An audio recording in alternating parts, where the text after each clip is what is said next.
One of the many free demos on the PlayStation VR demo disc was Wayward Sky. I tried it on launch day, along with everything else on the disc, and I decided to pass. But here we are 2 months later, and it keeps showing up on people's lists of their favorite VR games. So for $20, I decided to finally take the risk. The first thing you'll notice about Wayward Sky is its appearance. It manages to be colorful and kind of dull at the same time. But it does have a look all its own, and after having played 40 plus PSVR games in the last 2 months, it's not a statement I expected to say. The problem here though, is that the game world looks identical from the moment the game begins to its absolute final moments 3 hours later. There's just no variety to the environments. And in case you weren't listening, let me reiterate. Wayward Sky is 3 hours long. The other problem with the graphics is that the camera is always pulled pretty far back from the action.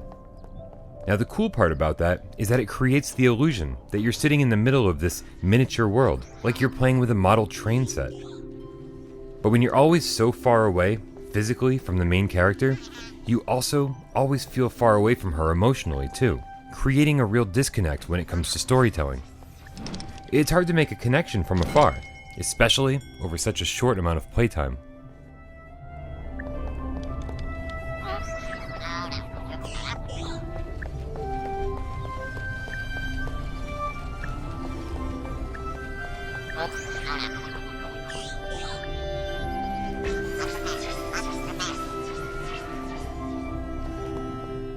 In Wayward Sky, you can use your DualShock 4 or 1 or 2 move controllers.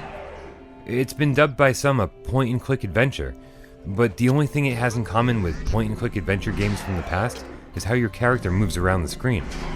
Point at the destination and click with the trigger.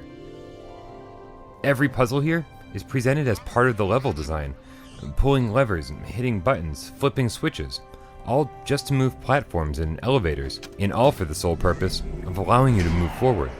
So it feels like a point and click, but not so much like an adventure. And I never once got stuck, even for a second, so don't expect too much of a challenge here.